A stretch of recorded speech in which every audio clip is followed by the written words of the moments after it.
Hi everyone, welcome back to 7 Days Inside EMDR. I'm Kyle Lincoln, a counselor here in Salem, Massachusetts. And I'm Kellyn. I work at the practice doing the billing and the marketing. It's great to be back with you all. For our last episode. Wow, episode 7 already. Can you believe it? You know, when we first started this series, it felt like we had a long journey ahead.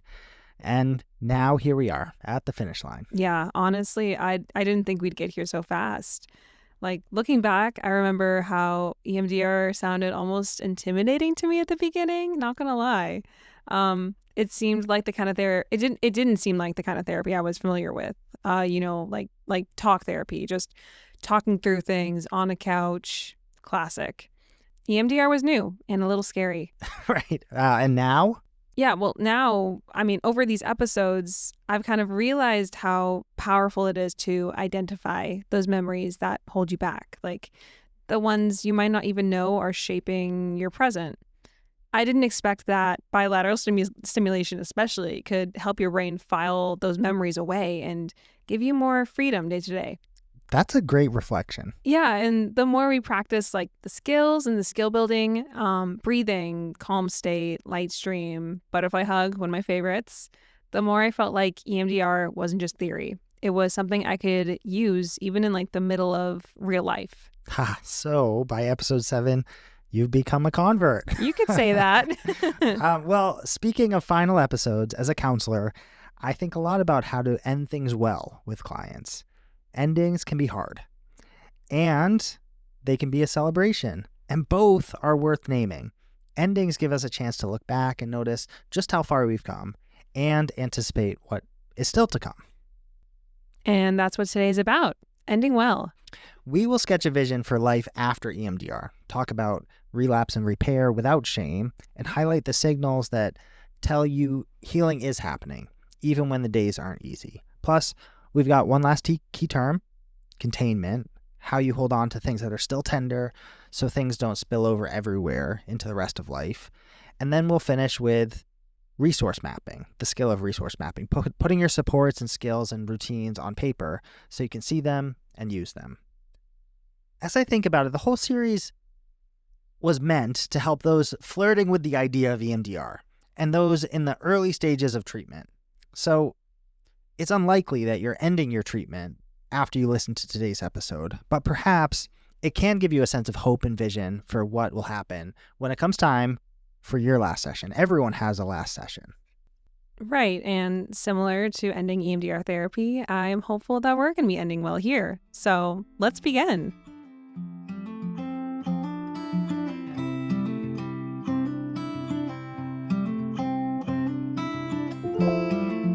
All right, Kyle, we spent a lot of time talking about the deep processing work in EMDR. But what happens when therapy starts to wind down? What does life after the intensive phase of therapy actually look like? That's a really good question. And it's where the focus of therapy shifts. A key part of the later phases of EMDR is about building for the future. So once we've worked through past traumatic memories, we work on present day triggers, and we also create what are called future templates. This is where we actively rehearse responding differently to situations that might have been overwhelming in the past. So we take insights from what we've processed in old memories and we apply them to a person's life that they're living now, the triggers that they're experiencing, and we build towards a vision of what they want to live like in the future. So the focus actually shifts from processing the past to actively building almost like a blueprint for how to handle things in the future? Yeah, you got it. So I think this leads to a fundamental point that I can't stress enough. Like EMDR therapy is a powerful catalyst, but most of the real work of trauma integration happens outside of the counselor's office. The therapy room is the workshop, and towards the end of therapy, that becomes clearer and clearer. It's your life, your relationships, your job, your community. This is where the new skills are tested and strengthened. I would say that the therapist, it becomes clearer and clearer, is sort of like the side character, and you are the main character living out the story. Wow. I'm the main character? In EMDR therapy, you are the main character. Go live your life. See, now that's very empowering. It frames the goal as living your life, not living in therapy. Right. Who wants to live in therapy forever? So to transition from the therapy room to real life, I often use a soft off ramp. Whenever possible, we taper down the frequency of sessions. Like once we're at this point, from weekly to bi-weekly to monthly. And I feel like the whole dynamic of the session shifts. I mean, the client comes in to report on what they're building, and our work really becomes a reflection, right, on how people are applying those future templates to the real world. So, what can people realistically expect to change? If trauma's consequences don't just disappear, what gets better? Okay, actually, you said something really important, and I want to slow down. So you said Okay. trauma's consequences don't just disappear. I think that's a really important point to make. I mean, if a person lives with trauma, a lot of times they slowly have a thinning of their relationships. They slowly kind of withdraw from life. Maybe they don't pursue their dreams. Maybe they're in an abusive relationship and they don't actually develop their career. I mean, a lot of these consequences don't just disappear, right? A person goes to therapy to work through the baggage to empower them and enable them to live their lives. But the truth is that those consequences have stacked up a lot of times over the years. And really, now we have the question of what do we do about it, right? I don't have any friends anymore. What do I do about it? I really hurt somebody because I made accusations about their characters or about their heart for me. And it just really wasn't true. I don't know what to do about it. I haven't pursued a career. I've been in an abusive marriage for 30 years. And now I'm 5 years from when my peers are going to be retiring and I have no savings. I mean, these are real life consequences. So I just want to pause there just to define what that means, because I think that's important. Life will always have painful moments, but the truth is that trauma will oftentimes make life harder. In terms of your second question, what does get stronger? I'd say 3 things: clarity, choice, and connection. Clarity, choice, and connection. All right, those sound great in theory and are definitely great reminders, but it does feel a little abstract. Could you walk us through an example of what that actually looks like for a person rebuilding their life after EMDR therapy? Yeah, absolutely. So let's imagine Alex. So a couple of years ago, Alex, he and his partner, they lost their child.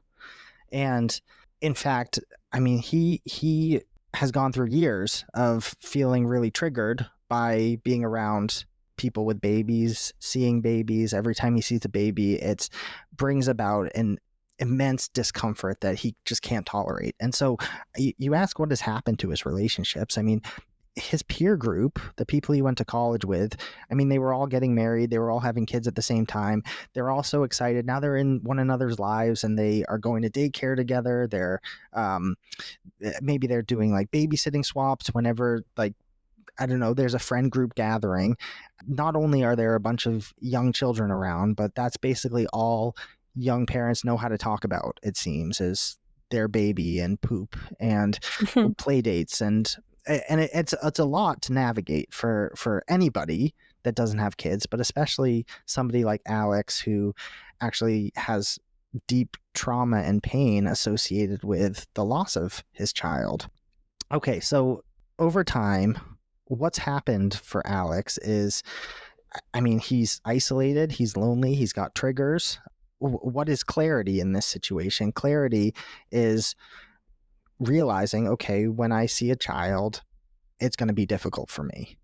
And that's not because something in me is wrong. It's the trauma that I've been through. I mean, being able to notice that means that he's able to better care for himself and better anticipate things, to create better strategies to actually anticipate the challenges. The choice piece in all of it, I would say, I think being able to actually have meaningful conversations with friends where he's able to say, look, I love you, but it's really hard for me to go to these gatherings that have a lot of children present. I mean, for me, it's a constant reminder of what me and my partner went through. We're we're just immensely sad. And being in this place is really difficult for me. And so I think having voice and choice in that context would allow him to care for himself in ways that allow him to say, I'm going to do this, I'm not going to do this. And I do think that ties back into the connection piece of, being honest like that, like not snapping at friends because they should have known that it would have hurt you, but actually being honest. I think that that's actually going to improve his connection with friends, even those that do have children, right? Because now he's kind of let them inside under the surface, if you will, to see what's really going on. So everything that you were just saying, I love that this wasn't some big dramatic change. He left the office and suddenly his life is so different and he sees the world in a different way and everything's better. This isn't some big Hollywood moment. This is real life. This is reality based. So the repair here is found in these small moments in Alex's life post EMDR therapy. Maybe he did this slow off ramp and now he's back into his regular life. Maybe he checks in every once in a while with his therapist, which I do think is a great idea. Having those little check-ins. I know that you will do those. But these changes, they're quiet, they're ordinary, but it changes the entire direction of your life. I think so. And I think we do need to hold some things in tension when we cast a vision for life post-trauma. I mean, the truth is there's a lot of grief and grieving. There's lament even in the life that could have been.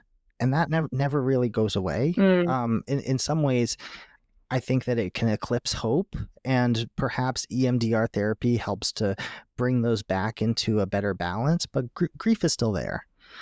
I also think that a lot of people who live with trauma realize that their life now has limits, right? There are things that are good for them and things that aren't good for them, things that they can handle, things that they might not be able to handle. I mean, maybe if somebody got training as an ER nurse and went through a traumatic experience themselves, they realize, like, I can't do this for the rest of my life. This is just not good for me. And so then they have to do a career shift, and that's okay. That's good.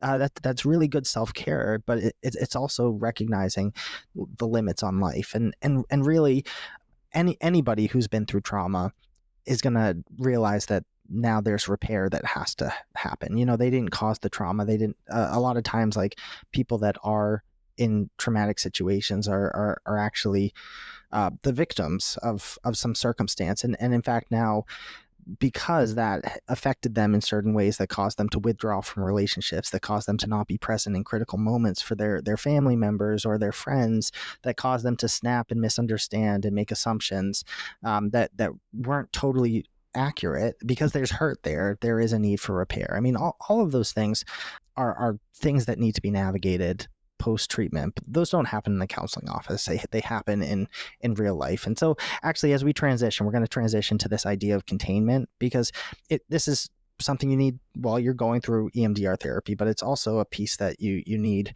in life as well. I mean, this idea of containment is that you have unfinished business. There are things that are still tender. There's things that are potentially triggering or re-traumatizing, and learning to kind of put that in a container to come back to later is an essential skill that people need so that they can focus and live their life. So that's what we're going to do next. We're going to talk about containment. Yeah, and I think that fits really well into this whole conversation that we're having in today's episode. So let's just jump right into it.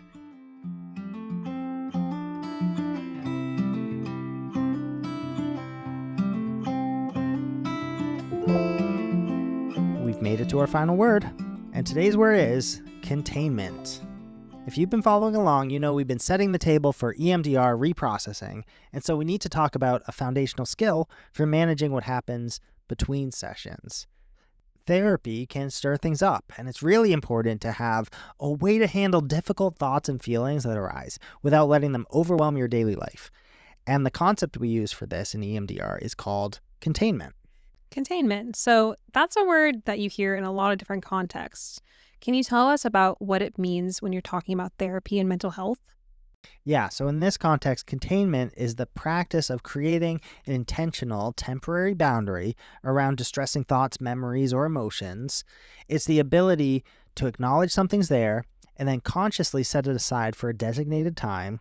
It's a skill that promotes emotional self-regulation. So it's not the same as just stuffing your feelings down or pretending a problem doesn't exist. This almost sounds like compartmentalizing to me. You're not far off, actually. It's a little like compartmentalizing, but there are some important distinctions. Stuffing things away or suppression is often an unconscious, fearful reaction, a defense mechanism, pushing something down and hoping it goes away. Containment is a conscious, deliberate choice, and it comes with a promise to yourself. I'm setting this aside for now, and I will come back to it at a time when it's safe, like in my next session. In fact, when you deal with one traumatic memory at a time, you have to choose to set aside 1,000 other things you could be thinking about. You have to choose to focus, which also means choosing to compartmentalize, but within the frame of therapy that intends to process things eventually. Between sessions, containment is a conscious coping skill, a tool that you learn and choose to use deliberately. Okay, yeah, that actually makes a lot of sense.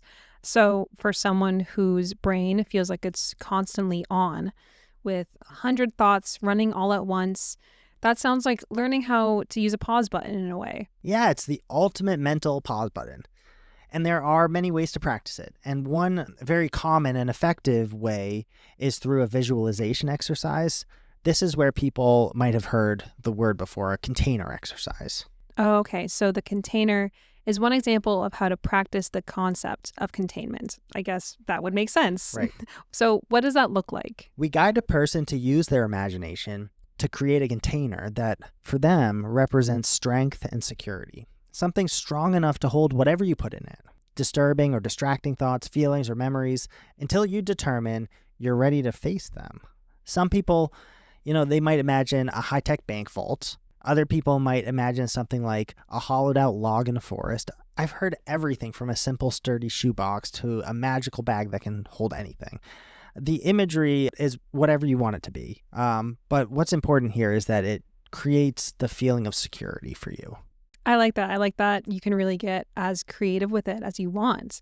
It's not a one-size-fits-all metal box. Right. So the more personal, the more powerful. So once in a session they have the container in their mind, they practice visualizing themselves placing either a specific worry or an intrusive thought or many specific things into it and securely closing it. The goal is to make it a multi-sensory experience, like feeling the weight of the lid, hearing the click of the lock, knowing it's safely stored. Yeah, I could see how imagining that, feeling that would be really empowering. But what if, for example, I had an intense trauma? How can I be sure that the container would actually keep those memories contained long enough for me to eventually reprocess them? Yeah, that's a fair question. So containment is a skill you can practice. In the exercise, you imagine placing a memory or memories in the container, and this provides temporary relief and a sense that I can control this process. And of course, you're not actually locking things away. It's more like you're gaining perspective over the situation. So containment is the ability to keep processing in some ways, and you have to contain because you need to do things one step at a time. Things oftentimes will come out, but if this is a skill or a practice, then you can imagine putting them back in, of getting that temporary relief again, but also that perspective that you will have control in the process. So is this something you'd want someone to be kind of comfortable with before starting like the deeper EMDR work? Yeah, absolutely. It's a foundational safety skill. EMDR reprocessing can be like stirring up a snow globe. Things can get unsettled for a bit. Containment is knowing that the snow globe will settle. We might use it to close a reprocessing session, making sure you can walk out of the door and live your life without feeling consumed by the work you just did. And it's what keeps the healing process from spilling over and disrupting everything else. All right, so it's really about creating healthy boundaries within your own mind. You're learning that you can visit the difficult stuff without having to actually live there. Yeah, you just said it perfectly. The skill of visiting, not moving in. Yeah, it's how we make sure the powerful work of healing remains healing rather than becoming re-traumatizing. And I think it's actually a cornerstone of safe and effective trauma therapy.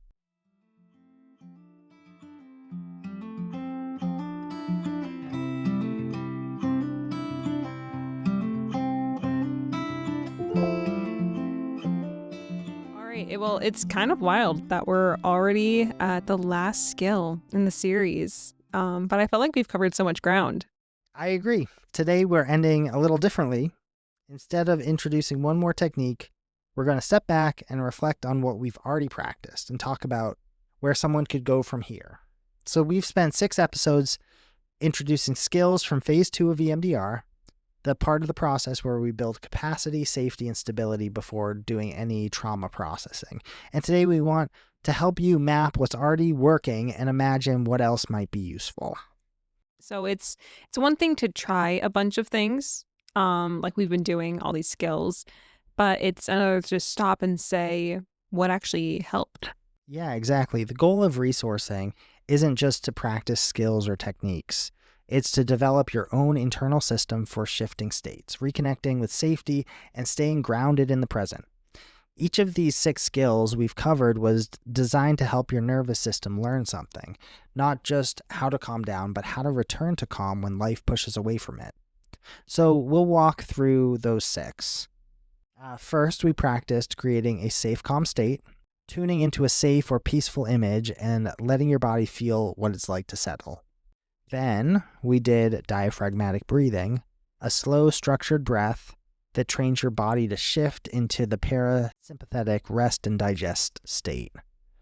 After that, we used the light stream visualization to soften a physical or emotional sensation using imagery to bring relief and release. Next, we did the butterfly hug with spoken affirmations, and that was a rhythmic left or right tapping technique combined with stabilizing words to help ground you in your body.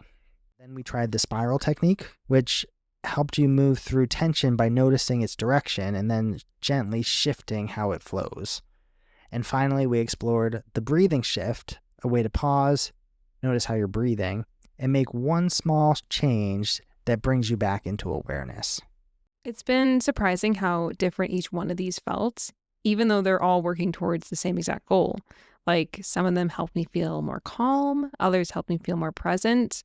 But I think the biggest thing is that I started to recognize which of these skills helped me shift, like which tools connected fastest with myself. And that is a good description, actually, of the work of phase 2. You're not going to master every skill, and chances are you're not even going to like all of them, but you have to figure out what works for your own brain and what your nervous system responds to. Some people need movement, some people need images in their mind, some people need sounds or physical contact like the tapping, or a phrase they can repeat over and over again. And this is where something like a resource journal can help. Oh, so something like something that will keep record of what works for you. Yes, yeah, something pretty simple. Maybe you devote 1 page for each tool you've tried and how it felt before, what helped, what didn't, maybe a record of when you tried it. You might start to notice patterns, like maybe you regulate faster when you add music, or maybe writing something down helps more than repeating it in your mind. This journal becomes a resource in itself, I'd say. Yeah, and that also gives you something to bring to therapy if you're just starting or even considering EMDR. It's like saying, here's what I know about myself already. Maybe I don't like holding my breath for that long. Maybe I don't like taking 3 breaths in a minute, but I like visualizing a light coming down. Yeah, that's a great point. And it is funny. I've worked with smokers who say, I couldn't hold my breath for 20 seconds if you paid me. That didn't work for them. That didn't connect, but other things did. So yeah, if you're already in EMDR, the journal can guide what happens next in phase 2. You might start doing more resource development, like building your inner figures or imagined support systems. You might explore music or movement as regulation tools. You might learn to create a container, a mental space where you can set aside intrusive material. Or if you have dissociative symptoms, you might work with your therapist on safely connecting with parts of self or internal states. Yeah, and it's helpful to know that resourcing isn't just a warm up, it's the real work. It's work that makes the next phases of EMDR possible. Yeah, that's exactly right. So resourcing this phase 2, it's not wasted. Every time you practice one of these tools, you're helping your body remember what safety feels like. And when the time comes for deeper work, for memory reprocessing, these things become like an anchor. So if you're listening and wondering what to do next, here's your invitation. Pick the tools that work best and practice them and write about them and talk about them and make them your own. This is the beginning of a much bigger story, but it starts by learning what helps you stay present, safe, and steady.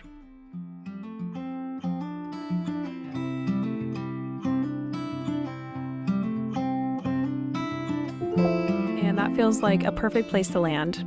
Today, we explored what life after EMDR can look like. We talked about containment, and we practiced the art of resource mapping. At the end of a series, I tend to wonder if we succeeded in our goals and whether we were actually helpful.